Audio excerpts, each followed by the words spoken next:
मेरे गुरुदेव की महिमा बड़ी अद्भुत निराली है।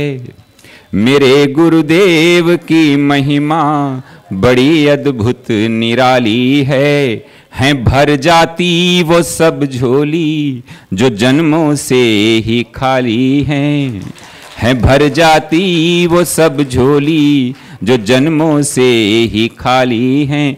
यहाँ तम की नहीं सत्ता, यहाँ हर दिन दिवाली है। यहाँ तम की नहीं सत्ता, यहाँ हर दिन दिवाली है। भराया लोक अंतर में नजर में प्रेम जीवा पेतम वावकिल शरीरं म्रियते न सह इत्यत्र न विमोक्षोऽर्थः किन्तु लोकान्तरे गतिः नाहं ब्रह्मेति बुद्धेति सा विनाशीति चेन्न तत् समानाधिकरणस्य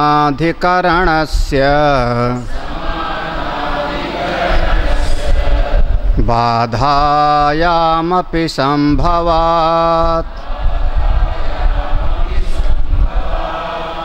योऽयं स्थाणुपुमानेश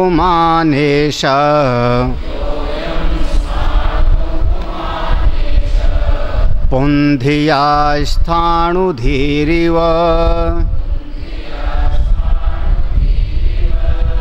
ब्रह्मास्मीति धिया पेशा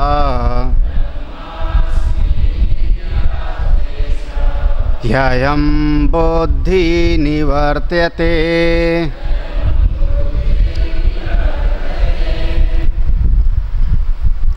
इस प्रसंग में जो समझाया है, जो पंचभौतिक हमारी देह है, ये देह तो जन्म मरण वाला है। शरीरम म्रियते, ये शरीर यहीं पर मर जाता है। और इस शरीर के भीतर जो सूक्ष्म शरीर है, जिसमें 19 शक्तियां हैं, ज्ञानेंद्रियां, कर्मेंद्रियां, प्राण और अंतःकरण,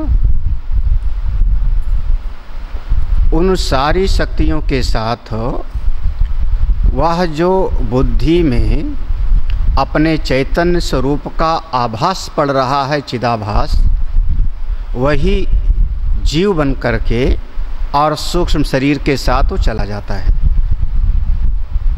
तो शरीर यहीं पर पैदा हुआ, यहीं मर गया। जो अंतःकरण है, बुद्धि आदि, वो कभी सृष्टि के प्रारंभ में कभी बनी होगी, जब जीव बना होगा। उसको कब बना ये नहीं पता, उसका आदि हम नहीं जानते, इसलिए अनादि है। लेकिन शांत है, ज्ञान से उससे भी छुटकारा मिल जाता है, इसलिए अनादि है पर शांत है। तो यह जो अंतःकरण आदि है, ये बना रहता है, ये नहीं मरता। शरीर के साथ ये नहीं मरता, आता है जाता है, आता है जाता है, 84 लाख योनियों में वही जाता रहता है। और जहाँ जहाँ बुद्धि जाती है, वहाँ वहाँ बुद्धि में जो भाषित चिदाभास है वो साथ है। और इतना दोनों का तादाद में हो गया कि चिदाभास और बुद्धि ये दोनों निरंतर एक साथ रह रहे हैं।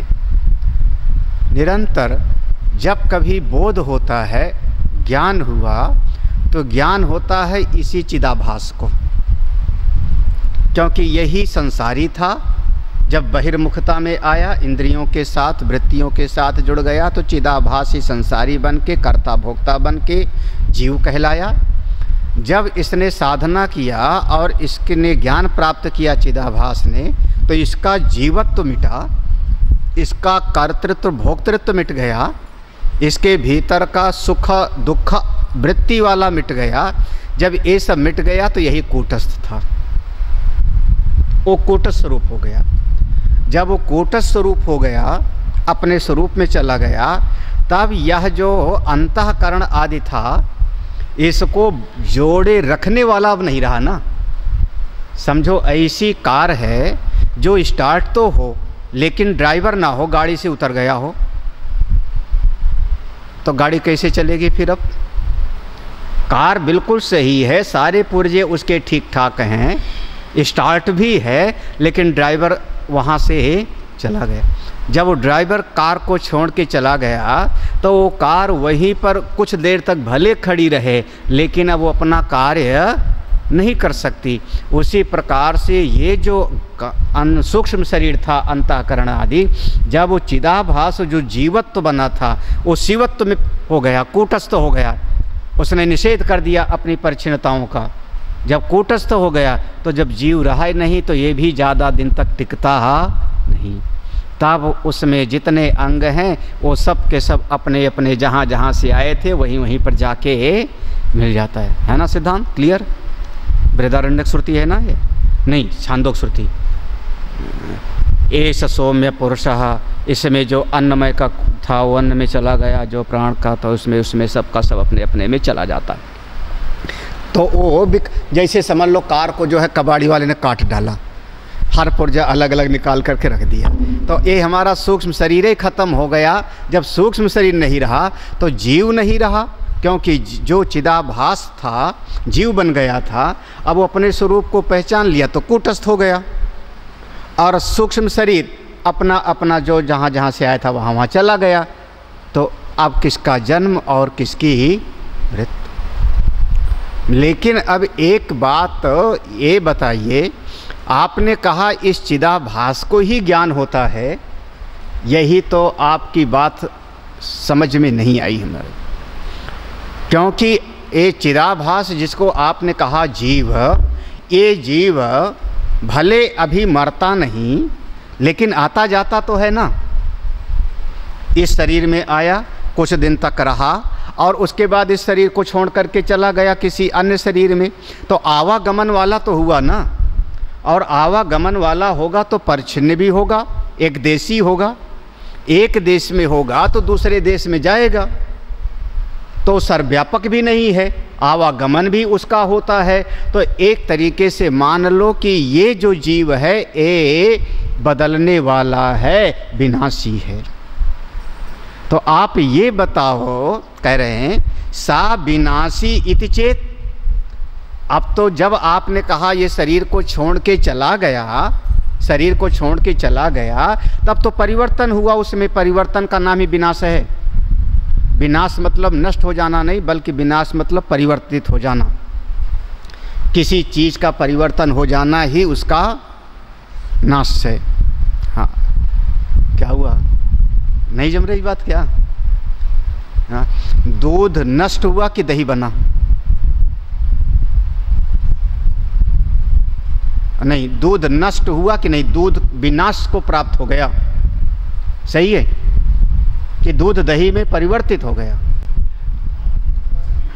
परिवर्तन का ही नाम हम विनाश कह रहे हैं। परिवर्तन बदल जाने को ही आप कह देते हो।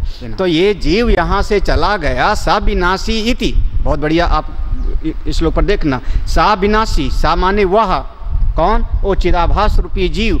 अगर वो बदलने वाला है, आने जाने वाला है, ऐसा है, तो अहम ब्रह्मेति न बुद्धेत। तो विनाशी चीज अविनाशी को कैसे जानेगा?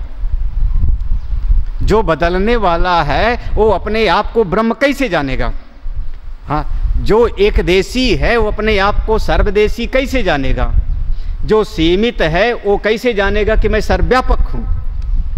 हाँ, बहुत बढ़िया प्रश्न उठाया है ना। ये यहाँ का मूल प्रश्न है कि जो उसको समझो, वो सुना नहीं कि छोटी सी कटोरी में समुद्र को कैसे भरोगे? हाँ, कैसे भर सकते हो? तो जो स्वयं विनाशी है, जो स्वयं बदलने वाला है, वो उस सर्वव्यापक को, अपरिच्छिन्न तत्व को कैसे जानेगा? तो अहम ब्रह्मेति ना बुद्धेत, मैं ब्रह्म हूँ, अहम ब्रह्मास्मि, इसका बोध फिर इस आने जाने वाले परिच्छिन्न चिदाभास रूपी जीव को नहीं हो सकता। नीचे की लाइन उत्तर है, कहते हो सकता है। हाँ, क्यों नहीं हो सकता जी? हो सकता है। हाँ, समानाधिकरणस्य, अब पूरी सवेरे की क्लास इसी पर हो गया है। समानाधिकरण की दृष्टि से, कौन सा समानाधिकरण? बाधायाम अपि, बाध समानाधिकरण की दृष्टि से संभवात, संभव होगा। इसका मतलब बाध समानाधिकरण के अलावा और भी होता होगा कोई समानाधिकरण? तो कहा हाँ, एक होता है मुख्य समानाधिकरण और एक होता है बाध समानाधिकरण। नीचे की लाइन देखो, बिल्कुल स्पष्ट है ना, समानाधिकरण से बाधायाम, तो बाध समानाधिकरण की दृष्टि से संभव है, मुख्य समानाधिकरण की दृष्टि से संभव नहीं है। अब सवेरे का प्रसंग सुना था, इसलिए हम आगे बढ़ रहे हैं कि फिर से समझाने की जरूरत है। हाँ, चिदाभास को ही ब्रह्म ज्ञान होगा, क्योंकि अच्छा, जो श्रवण कर रहा है वो जीवित तो श्रवण कर रहा है। इसको कहते हैं विधि वाक्य है। ये विधि वाक्य है कि आपको करना चाहिए। आत्मा वारे द्रष्टव्यो, श्रोतव्यो, मंतव्यो, निदिध्यासितव्य, ये विधि वाक्य है। किसको विधि बताई जा रही है? चिदाभास को। वो चिदाभास जो वृत्ति के साथ में चिपक रहा है, लगातार बुद्धि की वृत्तियों के साथ जो अपने आप को जोड़ रहा है, अहम सुखी अहम दुखी बन करके, यानी अब चिदाभास केवल मत कहो बल्कि जीव कहो, तो सारा उपदेश उसी जीव को कहा जा रहा है। तो श्रवण भी वही कर रहा है, मनन भी वही कर रहा है, निदिध्यासन भी वही कर रहा है, तो बोध भी उसी को होगा। ब्रह्म सूत्र में एक अधिकरण आएगा इस प्रसंग के ऊपर कि जीव को कैसे ज्ञान होगा, जबकि वो परिच्छिन्न है, जबकि वो सीमित है, तो उसको कैसे ज्ञान हो सकता है? जीव स्वयं कल्पित है। चलो हाँ, जीवत तो कल्पित है, भाषित है, तो जो आभासित है उसको नित्य वस्तु का बोध कैसे होगा?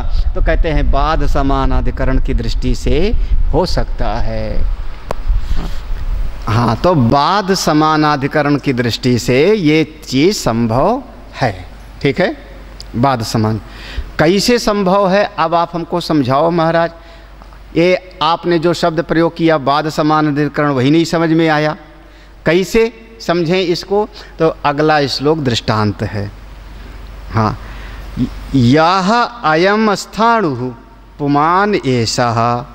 हुआ क्या कि 4 यात्री लोग जा रहे थे पुराने ज़माने में, प्राचीन काल में। जब लोग यात्रा करते थे तो समूह बना के, झुंड बना के यात्रा करते थे, क्योंकि रास्ते में डाकू वगैरह मिलके लूट लेते थे। तीर्थ यात्रा पे जाते जाते कहीं एक रास्ते से जा रहे हैं शाम को धुंधले में, और कोई एक चोर है, तो अकेले ही चोर है, तो उसने सोचा मैं लूटूंगा, लेकिन सोचा था कि एक आध यात्री आएगा तो लूटूंगा, और ये तो 8-10 आ रहे हैं झुंड का, तो डर गया। तो डर के मारे अब वो चोर बिल्कुल ऐसे बुत बन के खड़ा हो गया, मूर्ति बन के। तो ऐसे बुत बन के खड़ा हो गया, बिल्कुल बुत बन के खड़ा हो गया। तो जितने यात्री लोग थे उन्होंने कहा देखो देखो स्थाणु है, स्थाणु है, कैसा लग रहा है? आदमी के जैसा लग रहा है, ये ठूंठ आदमी के जैसा लग रहा है। तब तक किसी ने कहा देखो पलक झपकाई, एक लक्षण देखा, पलक झपकाई, सांस आ जा रही, इसके पेट की जगह पर हिल रहा है। अरे ये स्थाणु नहीं है, ये असल में कोई पुरुष है, आदमी है, आदमी है, पकड़ो पकड़ो। समझा क्या था? समझा क्या था? स्थाणु मूर्ति था। क्या वो? पुरुष। हाँ, था वो आदमी, चोर। समझ क्या लिया? क्योंकि वैसे खड़ा हो गया तो समझा कि ये कोई बुत है, मूर्ति जैसा है ना। जब उसके लक्षणों से देखा, लक्षणों से देख करके फिर बाद में उनका वो जो स्थाणुपने का भाव था, ये ठूठपने का भाव था, ठूठपना हो गया बाधित, और उसी ठूठ को अब समझ लिया कि ये आदमी है, तो इसका नाम हुआ बाध समानाधिकरण। एक ही पुरुष में, एक ही व्यक्ति में एक समय पर स्थिति थी कि स्थाणु है, ठूठ है, और जैसे उसके लक्षण आदि से विचार किया तो हमने समझ लिया कि ये ठूठ नहीं है बल्कि ये जिंदा मनुष्य है। तो अब उसका ठूठपना हो गया बाधित, तो नाम हो गया बाध समानाधिकरण। आप बीमार हो गए, अस्पताल में गए, तो आपका नाम क्या हुआ? नर्सों की भाषा में, नर्सों की भाषा में आप मरीज हुए कि नहीं? सच में आप मरीज हो? सच में कि देह मरीज है? तो आपके ऊपर जो है, आपके ऊपर मरीज पने का जो है आरोपण हुआ कि नहीं हुआ? हाँ, है ना। जब समझ गए तो आपने कहा कि मैं मनुष्य हूँ, मरीज थोड़े हूँ, ये बीमारी आई है और बीमारी ही चल। दुकान पर गए तो आपका नाम क्या हुआ? कस्टमर, ग्राहक। आपके ऊपर ग्राहक का आरोपण हुआ कि नहीं? हाँ। और उसी समय कोई बच्चा आया, उसने कहा पापा पापा ये चीज़ नहीं चाहिए हमको। आपके ऊपर कौन सा आरोपण हुआ? पिताजी का। कितने सारे आपके रोल हो रहे हैं, आप सारे रोल को हटा देते हो तो कहते हो कि मैं हूँ, मैं मनुष्य हूँ। इसी का नाम है बाध समानाधिकरण। अपने ऊपर की जो चादरें लपेट लिया मान्यताओं को, उसको हटा के देखो आप वही हो। तो ऐसे ही ये बाध समानाधिकरण से यह अयम स्थाणु, देखो यह अयम स्थाणु, ये जो ठूठ है, पुमाने सह, यही पुरुष है, वही चोर वाला जो बुत बन के खड़ा हो गया था। पुंधिया स्थाणु धीरिव, जहाँ पर जिस क्षण में ये बुद्धि आई कि ये पुरुष है, चोर है, वैसे ही ठूठ का भाव बाधित हो गया। इसी का नाम हुआ बाध समानाधिकरण। ठीक है ना, क्लियर ना? हाँ, अब इतना तो समझो। वैसे ही ब्रह्म अस्मि इति धिया, अभी क्या आप समझे हो कि मैं चिदाभास हूँ, मैं जीव हूँ, मैं रोने गाने वाला हूँ, मैं सुखी दुखी, ये माने बैठे हो ना? जैसे आपके भीतर ये आई ब्रह्म अस्मि इति, ये बुद्धि आई तो अहम बुद्धि निवर्त्यते, ये जो चिदाभास रूपी जीवत्व की बुद्धि थी ये मिट गई, बाध हो गया। इसी का नाम हुआ बाध समानाधिकरण। इस तरीके से अहम ब्रह्म का बोध हो सकता है। अरे इतना इससे ज़्यादा आसान और कुछ है ही नहीं। अरे आप अफसर नहीं हो, वो आपके ऊपर एक आरोपण था। हाँ, आप विद्यार्थी नहीं हो, आपके ऊपर आरोपण था। आप मोटे नहीं हो, आपके शरीर पर मोटापा है। आप दुबले नहीं हो, आपका शरीर दुबला है, यही तो ना? आप 10-10 लोग देखे, 10-10 चीज़ें आपके आरोपण किए, आप सबको हटा दो तो क्या हो? आप फिर क्या हो? और जब एक ही चीज़ को 10 लोग 10 नाम देवें तो इसका मतलब उसमें संशय हो गया ना कि आखिर है क्या ये असल में। एक ही चीज़ को 10 लोग 10 नाम देवें, 10 चीज़ कहें तो उस पर संशय होगा कि नहीं होगा? एक पेड़ है और उस पेड़ को 10 आदमी 10 नाम देवें तो संशय होगा कि नहीं कि आखिर ये पेड़ किसका है, किस चीज़ का है? तो आपका जो शरीर है इस पर 50 लोगों ने 50 नाम चिपकाया कि नहीं? ये मेरा अफसर है, ये मेरा नौकर है, ये मेरी मम्मी है, ये मेरा पापा है, ये मेरा दादा है, ये मेरा अमुक है, ये मेरा उमुक है। कितने सारी संज्ञा आपके शरीर पर चिपकाई गई। ये सुंदर है, ये कुरूप है, ये बुद्धिमान है, ये मूर्ख है, ये गधा है। गधों को समझ में नहीं आता, चाहे जितना मैं समझाऊं चिदाभास को। हाँ, समझ में आया कि नहीं? जो चिदाभास है, सावृत्तिक चिदाभास है, वो तो जीव हुआ, वृत्ति का ये अध्यारोप हटा दिया, जीव तो कट गया। हाँ। लेकिन आभास जो है वो अद्वितीय कैसे होगा? आभास तो एक अंतःकरण का है, तो अद्वितीय कैसे होगा? आभास भी माइक है। हाँ, पहले कहा था कि जैसे सृष्टि ही माइक है, पहले एक प्रसंग आया था कि सारी सृष्टि ही माइक है। तो जब आभास माइक है, आभास का आश्रय भी माइक है, उसी आभास को आश्रय भी माइक है, आभास भी माइक है, तो ये दोनों जाकर के अपने मूल स्वरूप में समाहित हो जाता है। अपने स्वस्वरूप में जाकर के एक ही भूत हो जाता है, उसका नाश नहीं होता, क्योंकि वो है ही नहीं, आभासित है। आभासित है ना, तो है ही नहीं, तो उसका वो जो है नहीं है। हाँ। और उसी को कह देते हैं द्वितीय ब्रह्म है, तो ये कैसे संभव? हाँ। आभास से व्यवहार ये फिर आभास से व्यवहार चल रहा है, लेकिन वो अध्यारोपित है ना, तो उसका जब निषेध कर दिया, जैसे निषेध किया तो बस केवल एक स्वरूप ही बचा। निषेध तो जीवत्व तक है, वृत्तियों तक है। हाँ, तो वृत्ति खत्म हो गई, तो वृत्त्यात्मक ही तो जीव था, चिदाभास में था। चिदाभास अपने स्वरूप में जाकर के स्वरूप भूत हो गया। फिर वहाँ पर वही कहेंगे, दीपक की ज्योति सूर्योदय के बाद कहाँ गई? दीपक को छोड़ो, जो दीपक से निकलने वाला प्रकाश था वो सूर्योदय के बाद में वो प्रकाश कहाँ गया? यानी वृत्ति नहीं रही तो चिदाभास भी नहीं रहा। बस हाँ, वो फिर महाराज श्री की भाषा प्रयोग करें तभी तुम मानोगे। ये कहते हैं अपने गुरुवे की बात आदमी मानेगा। महाराज श्री कहते थे अखंडाकार वृत्ति का पेट फट जाएगा। ये कौन सी भाषा है? पेट फट जाएगा माने पेट फट जाएगा मत, अब हमको समझाओ, पेट फट जाएगा ये काबाला है। हाँ, ये भी बोलते हैं ना, ये महाराज श्री का भाषा, महाराज श्री का दिया हुआ। हाँ, पेट फट जाएगा का मतलब पेट फट जाएगा। अब समझाओ, हमको नहीं समझ में आया। पहले पूछा था ना कि जब तुम ये प्रश्न करोगे तो मैं ये प्रश्न करूंगा, ऐसे था ना, एक ऐसे था ना कि वो कैसे प्रवेश किया, वो असंग पुरुष कैसे प्रवेश किया। तो उन्होंने कहा बताओ पहले सृष्टि कैसे बनी। तो उन्होंने कहा जैसे सृष्टि माइक बनी, तो जैसे प्रश्न वैसे उत्तर, जैसे कि देवता वैसे का अक्षत। तो जैसे सृष्टि माइक है तो वैसे प्रवेश करना भी ऐसे था एक श्लोक में ना। हाँ, तो ये ऐसे मानेंगे। अब बताओ ब्रह्माकार वृत्ति का पेट कैसे फटेगा? पेट ही फट जाएगा, मतलब उसके पेट था तब फटेगा। तो ये अध्यारोप है, ये अध्यारोप है। समझाने के लिए हमको प्रक्रिया का पालन करना पड़ता है ना। अन्यथा तो फिर तत्व की दृष्टि से तो उपदेश और उपदेशक का भाव ही नहीं बनेगा। तो अब आप लोग ज़्यादा ध्यान से मत सुनो, इनकी बात है, महापुरुषों की बात आपस में मौज लेते हैं आप लोग। अगला पढ़ो, चलो जी। अब अगला पढ़ोगे तो आ गया, बताइए निष्कर्म सिद्धि का। हे भगवान, ये तो भगवान शंकराचार्य जी के ही शिष्य और अद्वितीय विद्वान मंडन मिश्र ही, जिनका नाम सुरेश्वराचार्य जी हुआ, उन्होंने ग्रंथ लिखा। उनके नाम से वो प्रसिद्ध हो गया वार्तिक। ऐसा प्रसिद्ध हो गया, उसका एक श्लोक ही यहाँ पर लिख दिया है। एक इसको वार्तिक हम लोग बोलते हैं, जैसे मांडूक्य के श्लोक को कारिका बोलते हैं, तो ऐसे इसको हम वार्तिक बोलते हैं, जिसका विस्तृत रूप से जिसकी व्याख्या की जाए।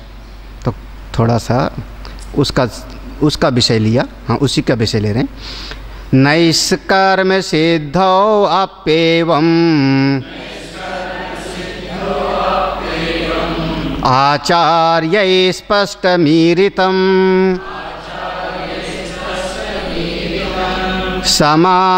समानाधिकरणस्य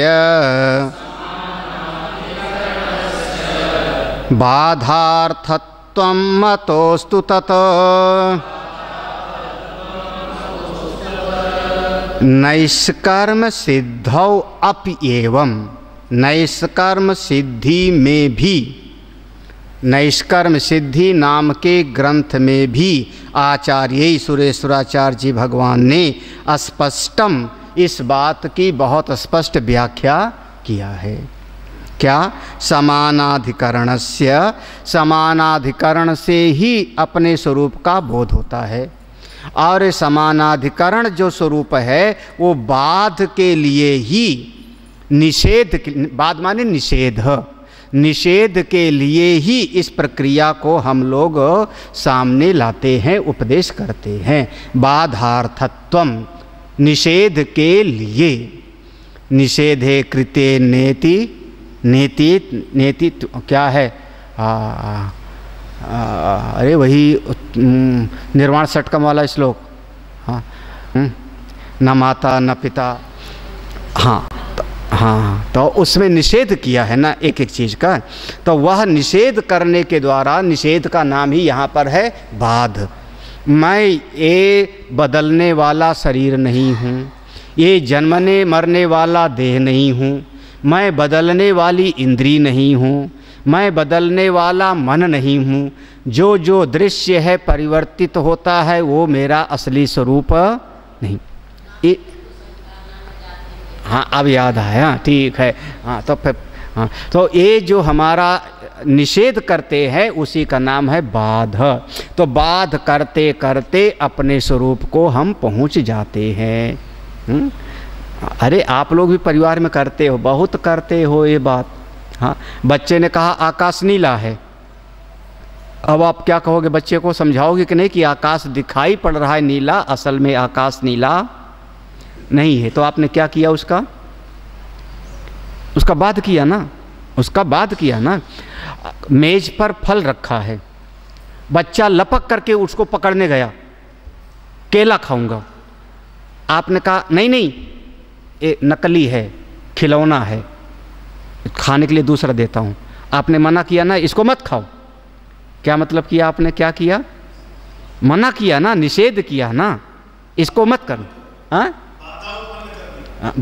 हाँ, बाधा उत्पन्न किया ना, बिल्कुल सही, करना पड़ेगा, उसके बगैर आपका व्यवहार ही नहीं चले।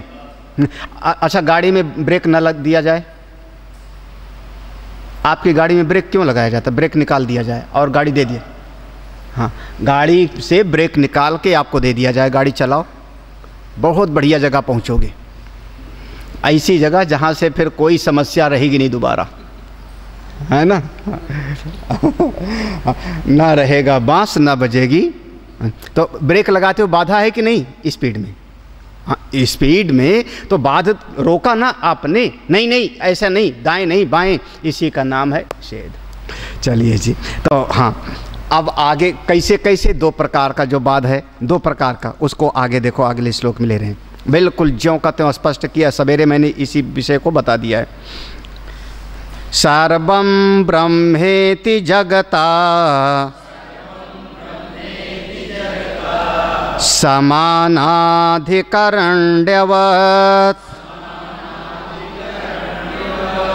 अहं ब्रह्मेति जीवेन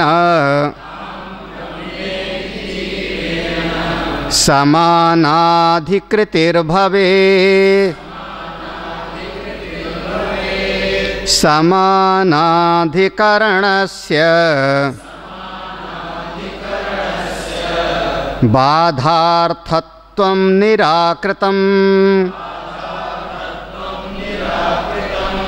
प्रयत्नतो विवरणे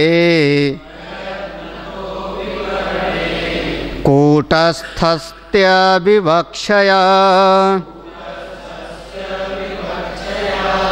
देखो, ये कह रहे हैं सर्वम ब्रह्म इति जगता, ये सारा जगत ब्रह्म ही है, ये बताना होगा तो हमको मुख्य समानाधिकरण लाना पड़ेगा। सवेरे चर्चा हो चुकी है, इसलिए स्पष्ट होना चाहिए, है ना। मुख्य समानाधिकरण होना चाहिए। लेकिन अहम ब्रह्मेति जीवेन, ये जो अहम के रूप से जीव हो है, यही ब्रह्म है। अहम ब्रह्मास्मि, आज अहम के रूप से जीव दिखाई पड़ रहा है, यही ब्रह्म है। अगर ये अनुभव करना है तो बाध समानाधिकरण से समझना पड़ेगा। अब दोनों महावाक्य को ले आओ, दोनों महावाक्य को लाओ। जैसे हाँ, प्रज्ञानम ब्रह्म, ये लक्षण वाक्य है, ये ब्रह्म का लक्षण वाक्य है ना। ब्रह्म कैसा है तो उसका स्वरूप बताया, प्रज्ञानम ब्रह्म। फिर उपदेश वाक्य है तत्त्वमसि। अब इसमें त्वम भी आया और तत् भी आया, अभी आगे इस पर आएगा। त्वम भी आया, तत् भी आया ना, व्यष्टि और समष्टि दोनों आया ना।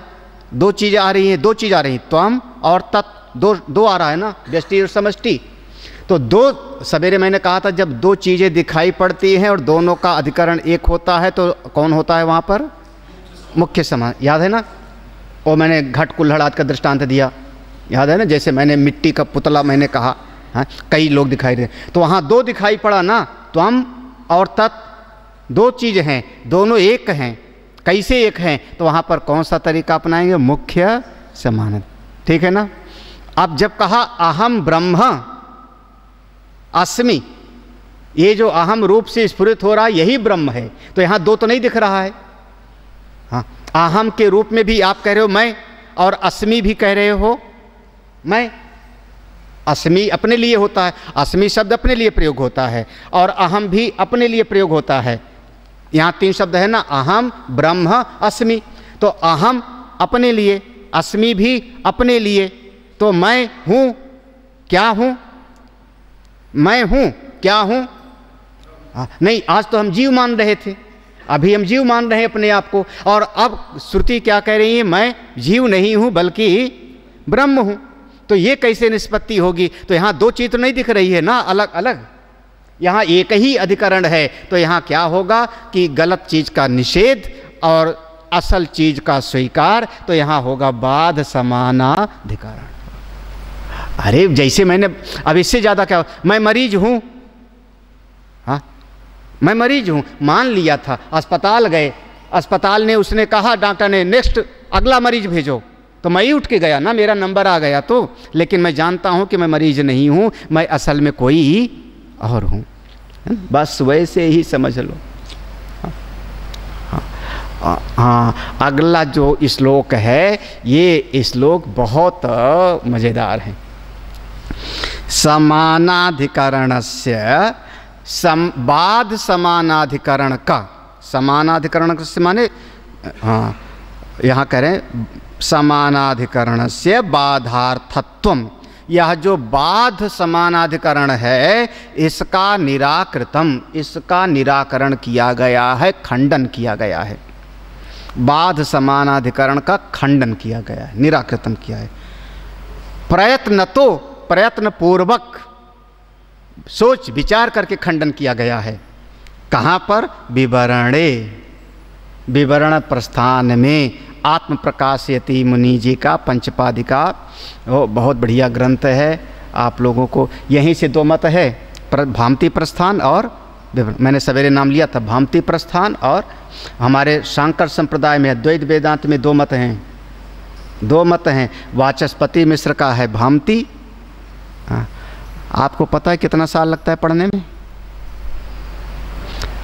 दिव्यानंद जी ने अभी पूरा किया, पिछले साल उन्होंने पूरा किया 4 साल में।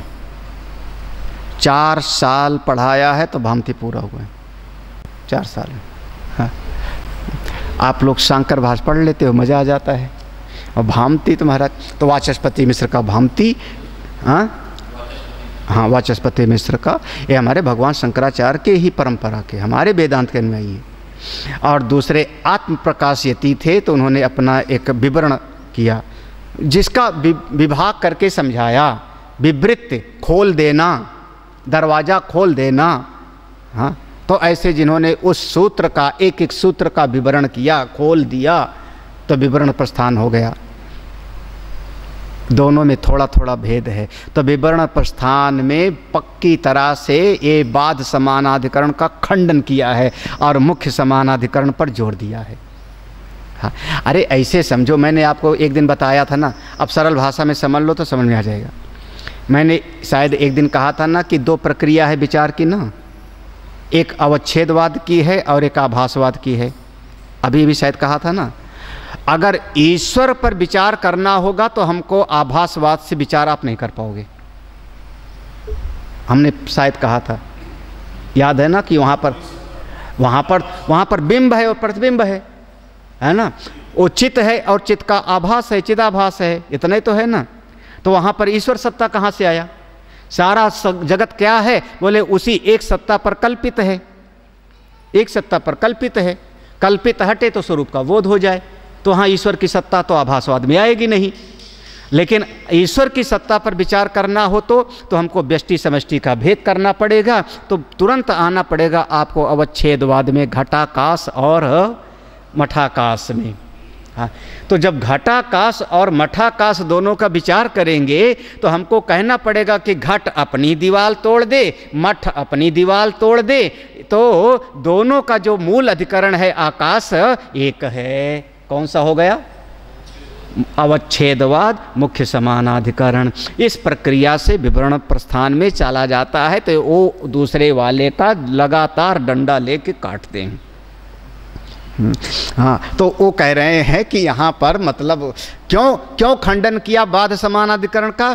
कूटस्थत्व विवक्षया, क्योंकि वो अहम को, जो यहाँ पर हम अहम कह रहे हैं, वो अहम को जीव नहीं कहते, वो अहम को जीव नहीं मानने के लिए तैयार हैं। विवरण प्रस्थान में अहम को कूटस्थ आत्मा ही कहते हैं, इसलिए वो बाध समानाधिकरण को खंडित करते हैं।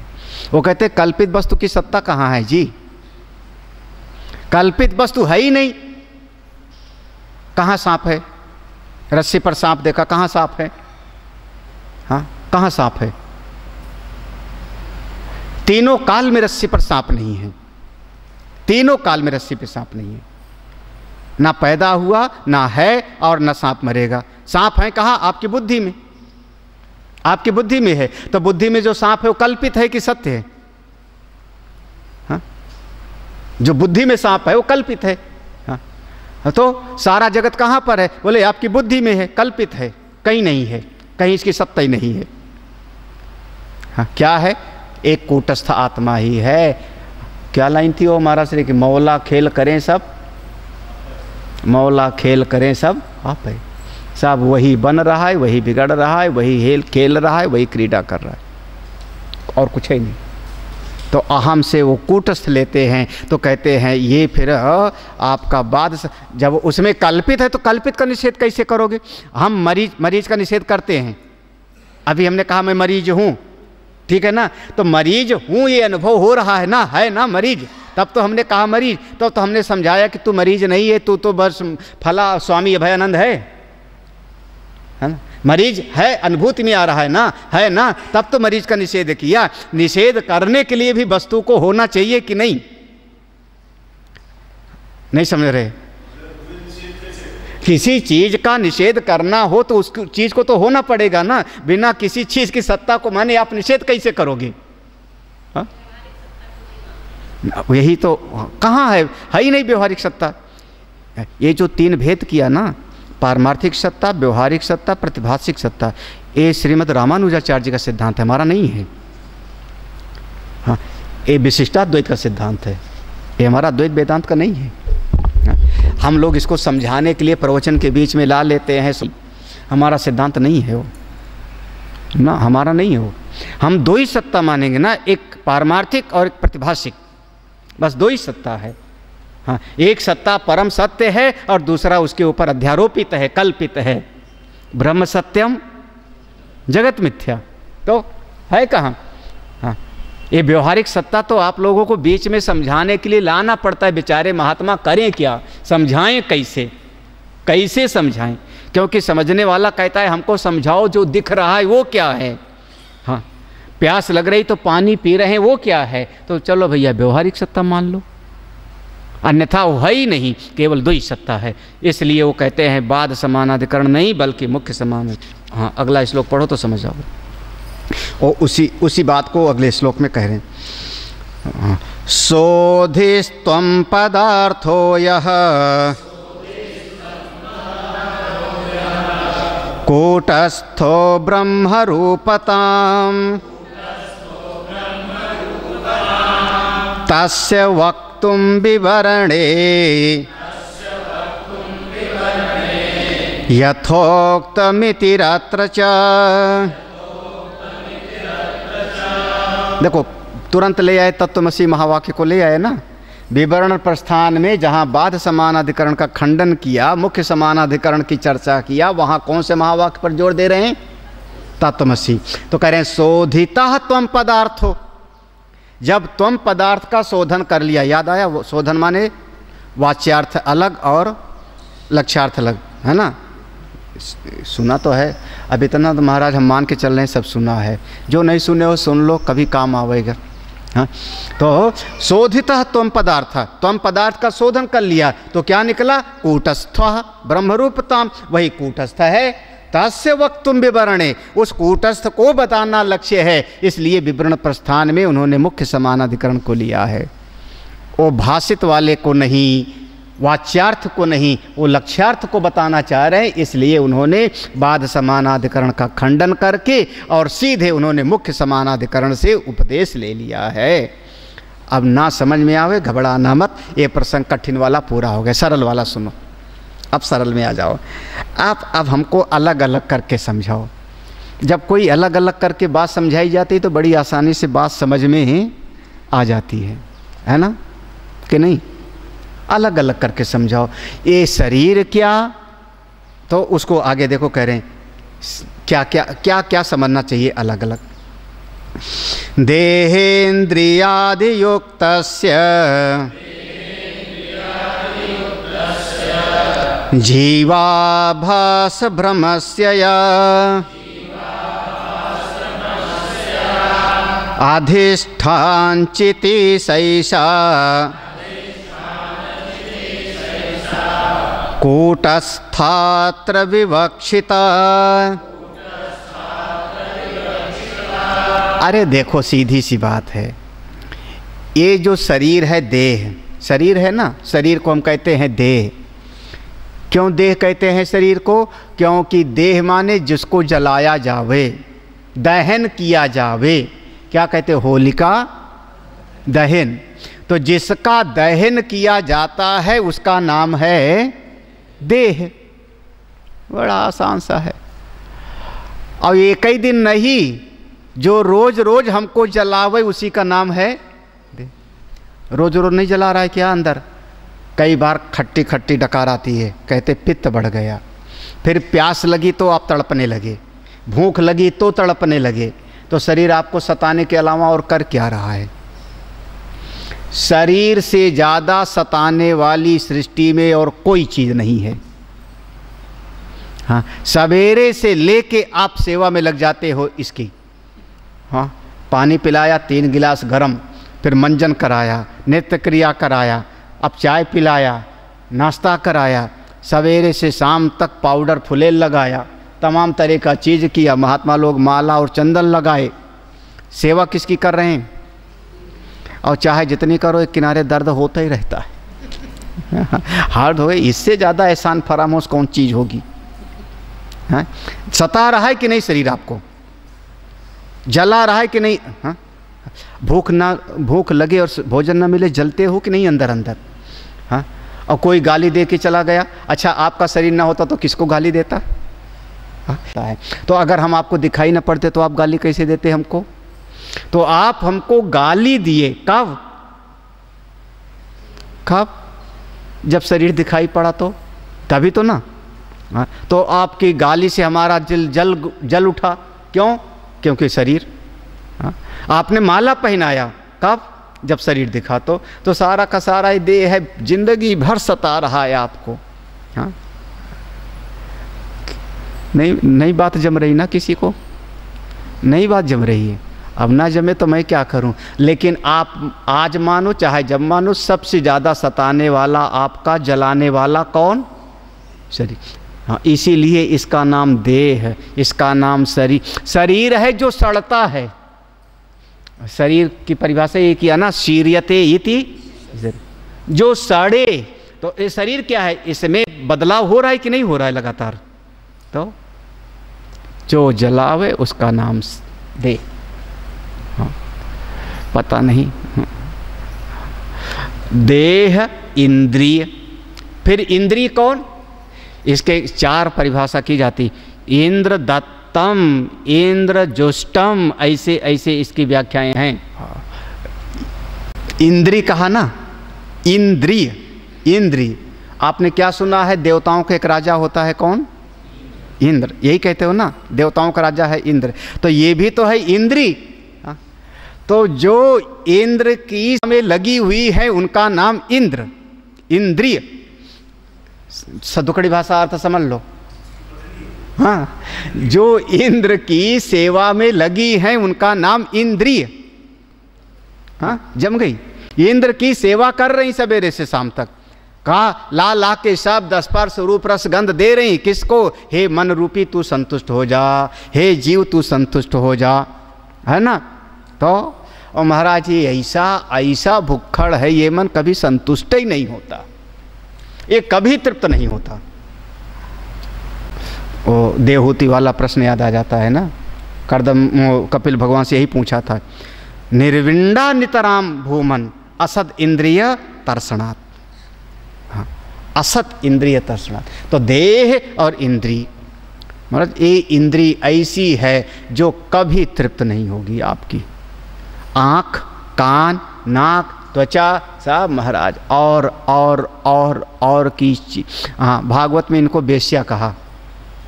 कौन लेके आया था 5 वेश्याओं को? धुंधकारी। धुंधकारी माने जीव, धुंध में जीवन जीने वाले का नाम धुंधकारी, अविद्या में जीवन जीने वाले का नाम धुंधकारी। 5 वेश्याओं को लाकर रख लेता है कौन? ये 5 इंद्रियां रोज रोज चाहती हैं और लाओ और बेचारा पूरा करते करते मर जाता है, मार डालती हैं, फिर भी संतुष्टि नहीं, है ना। इंद्रिय बढ़िया शब्द है, आप लोग समझ। हाँ? देह इंद्रिय युक्त से, तो शरीर इंद्रिय से जुड़ के जीव भाषा, क्या बढ़िया शब्द प्रयोग किया है। अब यहाँ पर चिदाभास शब्द नहीं प्रयोग कर रहे हैं, तुरंत सावधान हो जाओ। हाँ, यहाँ पर चिदाभास प्रयोग करना चाहिए था ना, क्योंकि बुद्धि उपहित चेतन कौन हुआ? चिदाभास। बुद्धि में जो प्रतिभाषित हो रहा है चिदाभास ना, बार बार चिदाभास कह रहे थे ना, यहाँ क्या कह रहे हैं? जीव। तुरंत समझिए, भ्रमस्य या जीवाभास भ्रमस, ये जीव भाव का जो भ्रम हो गया, किसको? चिदाभास को। ये लगातार मैं बार बार इसी बात को समझाना चाह रहा हूँ। यही चिदाभास जब देह इंद्रिय से चिपक करके और वृत्तियों के साथ तादात्म्य कर ले रहा है तो कौन हो जा रहा है? जीवाभास। हाँ, जीव है नहीं। भास कहने का मतलब है ना होते हुए भी दुख दे रहा है, ना होते हुए भी सुख दे रहा है। जीवाभास, ये जो भ्रम है, ये सारे भ्रम कहाँ पर होंगे? कहाँ पर होंगे? तो कहते अधिष्ठान चित्ती, निरधिष्ठान भ्रम नहीं होता। सवेरे भी शायद इस पर चर्चा हुई थी। निरधिष्ठान कोई भी भ्रम नहीं हो सकता। सर्प का भ्रम होगा तो रस्सी रूपी अधिष्ठान चाहिए। हाँ, आकाश है तो आकाश के ऊपर नीलिमा का भ्रम होता है, निरअधिष्ठान भ्रम नहीं हो सकता। तो अधिष्ठान कि कोई न कोई अधिष्ठान पर तो ये हैं। ये शरीर का कोई अधिष्ठान होगा, बुद्धि का कोई अधिष्ठान होगा, इंद्रिय का कोई अधिष्ठान होगा, जीव का कोई अधिष्ठान होगा। कौन है अधिष्ठान? सा ऐसा कूटस्था, वही ये कूटस्थ आत्मा है। आत्मा रूपी अधिष्ठान पर ये सब का सब है। कौन सा? आभासित है, कल्पित। 2 ही सत्ता हुई है, 2 ही सत्ता हो रही, कूटस्थ परमार्थ सत्ता और सारा आभासित जितना है वो सब प्रतिभाषिक सत्ता। अब इसमें देखो, अपने शरीर का लिया व्यष्टि दृष्टि से, तो ये जो जगत दिखाई पड़ रहा है, कह रहे हैं ये भी आभास के अंतर्गत है। आभास के अंतर्गत ही जगत को भी ले लो, अलग मत करना, सब प्रतिभाषिक सत्ता में आ गया। सब का सब कल्पित है, शरीर भी कल्पित तो वो भी कल्पित। इसलिए तुरंत देखो, अब जगत का लिया, जगत भ्रमस्य सर्वस्य यद अधिष्ठानमीरितं त्रयन्तेषु तदत्र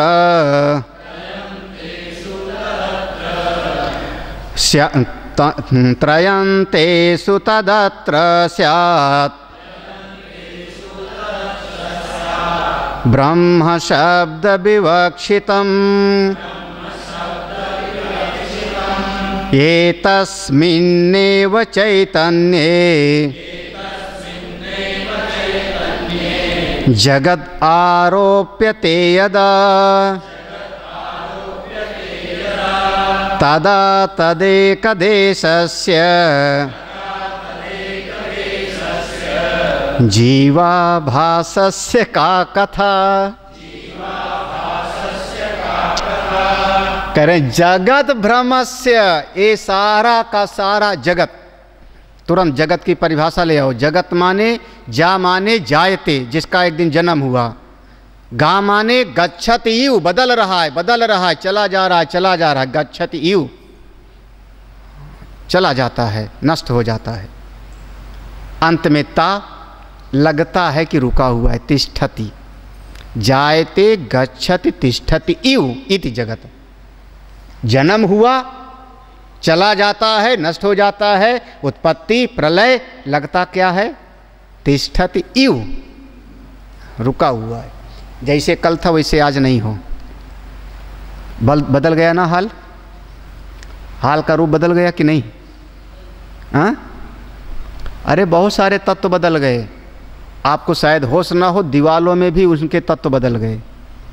आपके शरीर में बहुत सारे परिवर्तन हो गए रात भर में, क्षण क्षण में बदल रहा है शरीर, मेडिकल साइंस की भाषा में कहें तो बहुत सारा बदल गया। जगत, ये सारा का सारा जगत, जगत क्या है? जगत है, सही सही है कि नहीं? तो कहते हैं भ्रमस्य, ये जगत रूपी भ्रम। पहले क्या कहा था? जीवाभास रूपी भ्रम, देह रूपी भ्रम, इंद्रिय रूपी भ्रम। अब क्या कह रहे हैं? जगत रूपी भ्रम। ये जितना जगत रूपी भ्रम दिखाई पड़ रहा है सर्वस्य, कोई न कोई तो अधिष्ठान होगा, क्योंकि बिना अधिष्ठान के कोई कल्पना नहीं होती। हाँ, कल्पना का कोई न कोई एक आधार तो चाहिए। हाँ, कहते हैं उड़ना था पिसान और जाते उड़ गया। क्या वो चित्रकूट की भाषा है कि नहीं? क्या क्या कहते थे कहावत में? मतलब उड़ता है आटा, तो कह रहे हैं आटा उड़ने की बजाय जो चक्की में पीस रहे थे पत्थर वाली, उसको जांत बोलते हैं, चक्की को जांत बोलते हैं। तो बोले चक्की उड़ गई। इतना बड़ा गप हाँका। हाँ भाई, कोई कितना ही बड़ा गप हाँके, कोई न कोई तो उसका आधार तो होगा ना। निरअधिष्ठान कल्पना हो नहीं सकती। तो ये सारे जगत रूपी भ्रम का अधिष्ठान जो भी है त्रयी एतनेषु, जो भी है यहाँ पर, वो क्या है? ब्रह्म शब्द विवक्षितम। वही यहाँ पर ब्रह्म शब्द से कहा जा रहा है। तीनों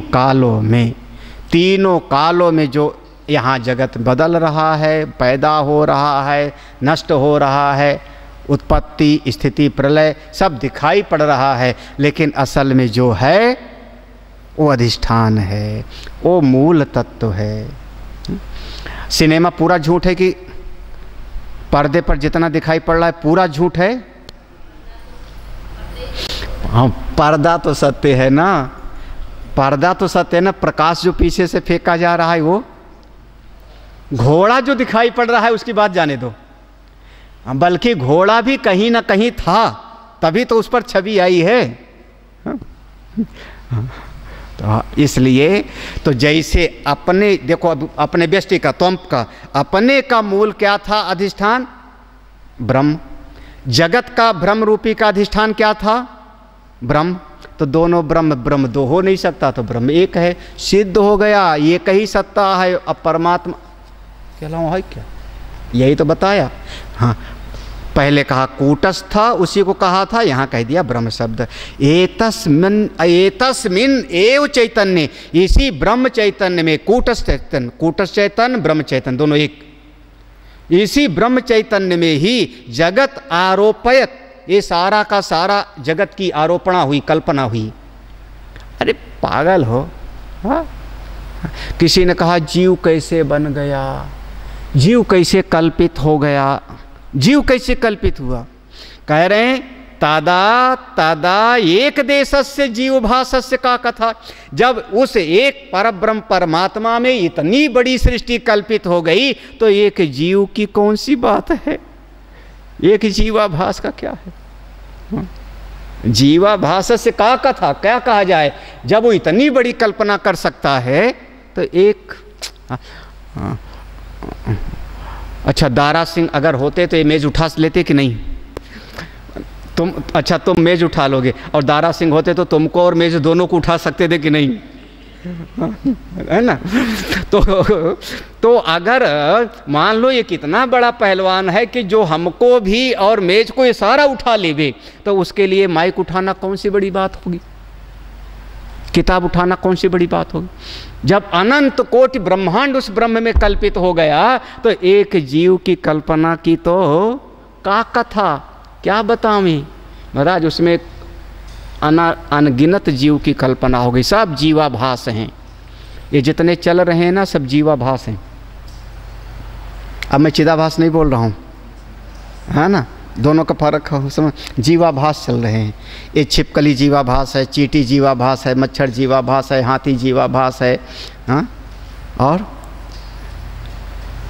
और स्वामी जी, स्वामी जी अब नहीं बोल रहे हो।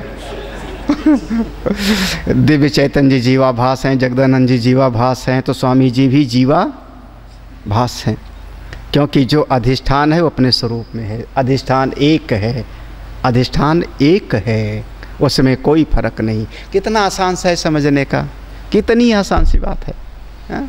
चुटकी बजाने का खेल है।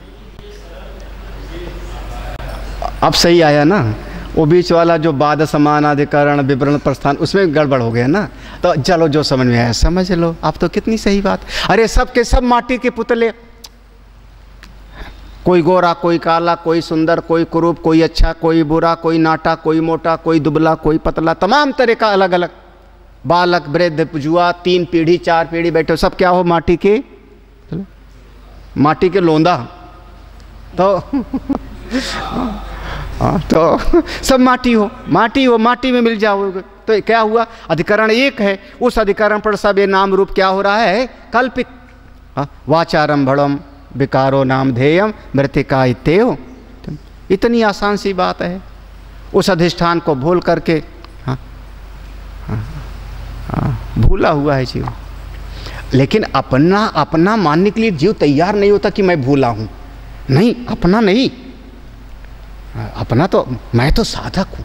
ये जीव अपनी गलती मानने के लिए तैयार ही नहीं होता है ना। अरे मैं कैसे भूला हूँ। अब दृष्टांत दूँ तो, हाँ दृष्टांत दूँ। इसीलिए हनुमान जी महाराज को तब माना जाता है कृतकृत कब, जब ज्ञान वैराग भक्ति तीनों मिल जाती हैं। अशोक वाटिका में जब आशीर्वाद दिया तब उन्होंने कहा अब कृतकृत्य भयऊ मैं। उसके पहले उनको साधक माना गया जब समुद्र के ऊपर से लंघन कर रहे हैं। सुंदरकांड कभी सुना होगा तो सुना भी देंगे।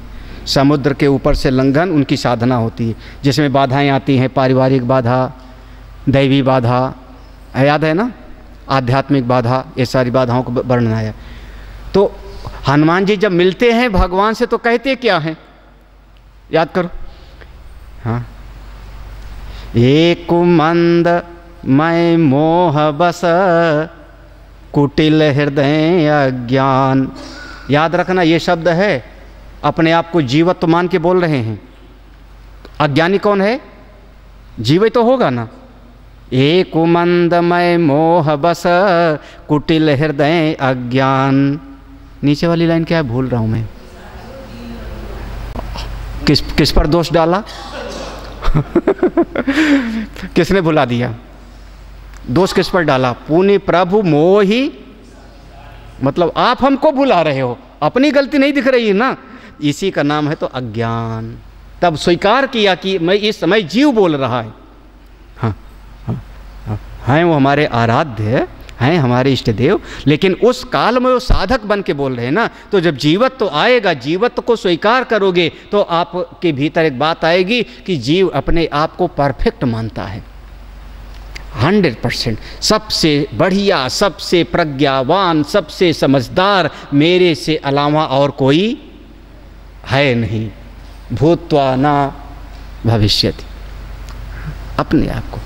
तो भुलाया किसने, कृपा नहीं की किसने। ये अब यही भगत लोगों का महावाक्य है, नहीं भगतों का महावाक्य है, आप बुलाए नहीं महाराज क्या आते। आपकी कृपा नहीं हुई, जब आपकी कृपा होगी तभी तो आया जाएगा। नज़र मिलाओ ना, अब नज़र मत झुकाओ, अब सरी जो है घर पे रखना। हाँ, सूचना ही नहीं मिली, बताओ। डिंडी महा घोष करके वेदांत विचार चारों तरफ, आपकी कृपा नहीं हुई, आप बुलाए नहीं, आपका आशीर्वाद नहीं मिला। आपने जो गलती किसकी,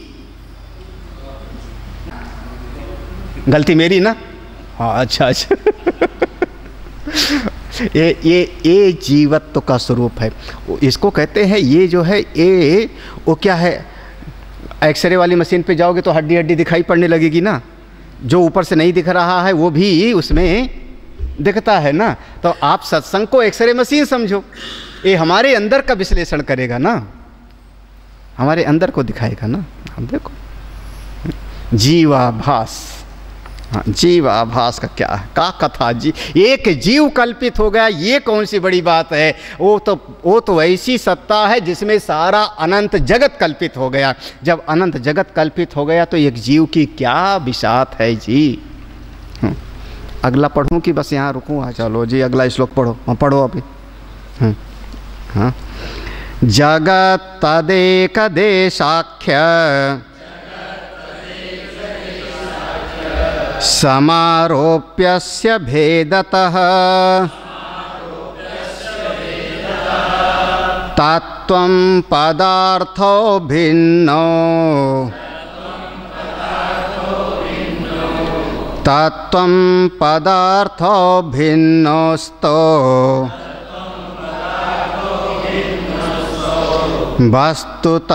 वस्तुतस्त्वकेकता चित्ते जगत तद एक देशाख्य। जगत ये सारा का सारा ब्रह्मांड सृष्टि उस परमात्मा अपने ब्रह्म स्वरूप के एक अंश में कल्पित करके, समारोप्य कल्पित करके भेद बना लेते हैं। तुरंत श्रुति को प्रमाण मानो, आत्यतिष्ठत दशांगुलम, एक अंश में, सर्वांश में नहीं। सर्वांश में अगर मान लोगे जगत को तो फिर परिणामवाद मानना पड़ेगा। जगत को ब्रह्म के सर्वांश में मानोगे तो फिर आपको फिर परिणामवाद में मानना पड़ेगा, ब्रह्म परिणामवाद में जाना पड़ेगा, वो मत ही बदल जाएगा। तो अत्यतिष्ठत दशांगुलम याद आया, कहाँ का है? पुरुषोत्तम का है ना, उसके एक अंश में, एक अंश में। भगवान ने गीता में कहा एक अंशेन स्थितम, हाँ पूरा श्लोक याद नहीं आ रहा, हाँ एकांशेन स्थितो जगत। तो उस परम सत्ता के जो अनादि अनंत अपार है उसके एक अंश में, एक अंश में, एक देश में ये सारा जगत कल्पित हुआ। और इसमें जगत कल्पित हो करके तो दो भेद बन गया, व्यष्टि का और समष्टि। किसका? जीव का और ईश्वर। जो समष्टि माने ईश्वर, हम लोग कहते हैं पंच परमेश्वर। तात त्वम पदार्थो भिन्नो, ये दोनों भेद अलग कर दिया ना, समष्टि माने ईश्वर और व्यष्टि माने जीव, भेद कर दिया। अरे असल में तो वस्तुतः तू एकता चित्ते, वास्तव में तो दोनों अधिष्ठान की दृष्टि से, मुख्य समानाधिकरण की दृष्टि से दोनों एक हैं, है ना। कितना आसान सा श्लोक है, कितना आसान सा श्लोक है। अब ये थोड़ा कठिन हो गया ना, लेकिन मुझको बहुत आसान लगा। अब आसान वाली बात समझ लो महाराज, ज्ञानी की पहचान और अज्ञानी की पहचान। हाँ आज ये जो है तुमको एक क्या कहते हैं वो, सोना को परखने वाला क्या होता है वो, काला काला सा कसौटी, सुनार से पूछो, बैठा हुआ है, कसौटी बोलते हैं। और हमने इससे कहा कि कसौटी हमको दे दो। कोई भी पत्थर कसौटी नहीं हो जाता काला काला, वो कुछ स्पेशल होता है ना, उस पर ऐसे घिसते हैं तो उस पर जैसे रंग पड़ता है वैसे जान जाते हैं कितना है सोना कितना है तांबा, ऐसे कुछ हो ना, उसके रंग से ही जानते हैं, पता नहीं है। हाँ तो ऐसे कसौटी। तो आज चलो अब ज्ञानी की कसौटी क्या, अज्ञानी की कसौटी क्या, दोनों को पहचानो। ज्ञानी कैसा होता है, ज्ञानी कैसा होता है, ज्ञानी के लक्षण कोई बताओ। ज्ञानी माने, ज्ञानी माने, चलो अज्ञानी का बताओ, अज्ञानी माने। हाँ ज्ञानी माने जिसके पीछे चकमक चक्र चलने लगे, प्रकाश वाला, वो ज्ञानी, यही ना। और अज्ञानी माने जिसके गले में रस्सी बंधी हो गए। ज्ञानी अज्ञानी की पहचान क्या, एक श्लोक में, एक श्लोक में ज्ञानी की पहचान, एक श्लोक में अज्ञानी की पहचान। फिर आगे आ जाएगा साधन की बात। तो 2 श्लोक में पहले अज्ञानी को समझो, अज्ञानी हम किसको कहते हैं और ज्ञानी किसको कहते हैं। आप 2 श्लोक में 2 लक्षण पकड़ लो और फिर हम कल पढ़ेंगे कैसे हुआ वे। कारत्रित्वादीन बुद्धि धर्मान स्फूर्त्याख्यां चात्मरूपताम्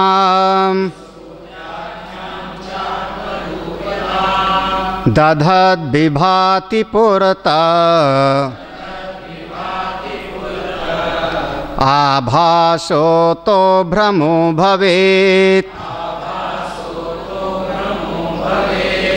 का बुद्धि कोऽयमाभासा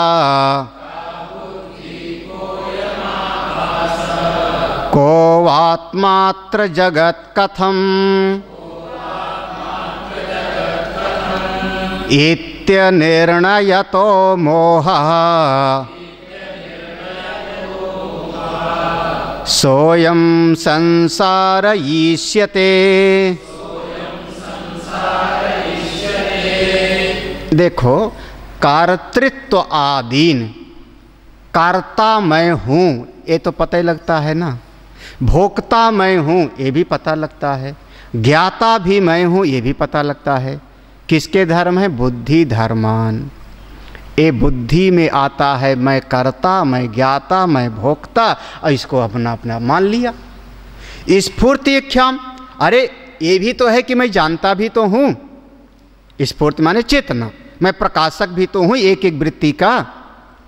तो अपना स्वस्वरूप ही इस समय पर ये जीव बन गया, कर्ता बन के, भोक्ता बन के, ज्ञाता बन करके, बुद्धि की वृत्तियों के साथ जुड़ करके, क्योंकि बुद्धि की वृत्तियों में है सुखी दुखी, रागी द्वेषी, धर्मात्मा पापात्मा। तो बुद्धि की वृत्तियों के साथ जोड़ करके और दधत विभाति पुरतः, यही प्रकाशित होने लगता है क्या कि मैं जीव हूँ। आभासा अतः, यही भ्रम है। आप हो शुद्ध रूप से चेतन, लेकिन बुद्धि की वृत्तियों के साथ चिपक करके और स्पष्ट बिल्कुल साफ साफ जीवाभास होने लगता है। चिदाभास थे लेकिन हो गए कौन? अब जीवाभास हो गए, है ना। बार बार उसी बात को समझाया जा रहा है। फिर जीवाभास जब जीव बन गए तो पता ही नहीं। जीव से पूछो सब पता है, बोले महाराज कुछ पता ही नहीं। हाँ, इस तार का क्या नाम है? पतले वाले का तार का क्या नाम है? बोलो ना, पता नहीं। हाँ, नहीं पता। हिंदी में डंडे को क्या बोलते हैं? इसको स्टैंड मत बोल देना, माइक स्टैंड। इसको हिंदी में क्या बोलते हैं? लौहदंड। पागल मत बनाओ। हाँ, ये जीव की बड़ी मुसीबत है कि अपने आप को अज्ञानी मानेगा ही नहीं। हाँ हाँ, कुछ ना कुछ तुक्का लगावेगा। हाँ यार, कहे तो नहीं पता भाई। अच्छा, जलेबी को हिंदी में क्या बोलते बताओ? अंग्रेजी में जलेबी को अंग्रेजी में क्या बोलते हैं? ये नहीं बोलेंगे पता नहीं है। ये जीव माने जिसको कुछ पता नहीं होता, लेकिन मान लेता है कि मुझको क्या कुछ नहीं पता। बोले का बुद्धि, बुद्धि किसको कहते हैं? ठीक ठीक नहीं पता। कोयम आभासा, आभास क्या है? नहीं पता ठीक ठीक। ये जगत क्या है? बोले नहीं पता। आत्मा क्या है? वह आत्मा, अत्र आत्मा क्या है? बोले ठीक ठीक पता नहीं। ठीक ठीक ना जगत के बारे में जानता, ना आत्मा के बारे में जानता, ना आभास के बारे में जानता, ना बुद्धि के बारे में। इति अनिर्णय तो मोहा, इति अनिर्णय तो संधि विच्छेद करना। इति धन अनिर्णय तो, जो ठीक ठीक निर्णय करके जानता नहीं है, मोह में पड़ा है, सो अयम संसारी ही। इसी का नाम है जीव। ईश्वर जीव भेद वो क्या है? माया ईश न आप कहूँ, जान कही सो जी। जो कुछ नहीं जानता, बस मान भले लेवे कि मैं सब जानता हूँ, उसी का नाम जी, उसी का नाम संसारी। केवलम दुख भागिनः। कितनी बात, कुछ नहीं जानते हो, इतना सा जाना है, उसी का अभिमान लगाए रखता है मैं सब जानता हूँ, इतना सा। ये जहाँ पर रुमाल का धागा बना, कैसे बना रुमाल का धागा जानता है कोई? बम्बई में बहुत मिल हैं। हाँ, बम्बई की मिलें बंद हुई तो खोपोली में बहुत सारे हैं अभी। सबसे ज़्यादा खोपोली में बनते हैं धागे। मैंने देखा है, वो मिल देखी है। कैसे कैसे बनता है पता है? अब ये मत कहना इसी से बनता होगा। अरे तो ये कह दो नहीं पता है, सीधी सीधी एक लाइन में। हाँ, कैसे बुना गया, कहाँ बुना गया? देखा देखा, ये मानने के तैयार नहीं कि मैं। हाँ, आपका चश्मा कहाँ से बना? बनियान कहाँ से बनी? माला कहाँ से बना? किसने जो है उसको डीलरशिप किसके पास थी इस बनियान के बेचने की? फिर वो छोटा वाला दुकान कहाँ से बिका? वो डब्बा की पैकिंग कैसे बनी? डब्बे की छपाई कैसे बनी? उसके ऊपर जो प्लास्टिक का रैपर लगा वो प्लास्टिक कहाँ से बनी? वो प्लास्टिक को मोल्ड करने वाली मशीन कहाँ से आई? आजकल बड़ी चर्चा है प्लास्टिक का। माइक्रोन कितना था वो? माइक्रोन में नापते हैं उसको। हाँ, आजकल बहुत चर्चा है। हाँ, अब एक सीमा पर बैन हुआ है, इतने माइक्रोन तक बैन है, उस माइक्रोन के ऊपर जो है बैन नहीं है। फिर कहोगे आधा अधूरा ज्ञान। अब आपका एसी जो है प्लास्टिक में पैक करके आया हुआ है तो उसको थोड़े रोक सकते हैं। हाँ, उसका माइक्रोन अलग, उसकी मोटाई अलग है। अब देखो 50, अब बताओ 50 माइक्रोन का प्लास्टिक होती है, कैसे बैन है? अब बताओ तो। अब ये ज्ञान अभी हुआ कि पहले था? पतला। हाँ, लेकिन मानोगे नहीं कि नहीं। हाँ, अब देखो फर्क हुआ ना। अरे तो जो कुछ न जाने उसी का नाम जीव। हाँ, बुद्धि क्या, आभास क्या, आत्मा क्या, दुनिया क्या, जानता कुछ नहीं, मान लेवे कि मैं, उसी का नाम जीव।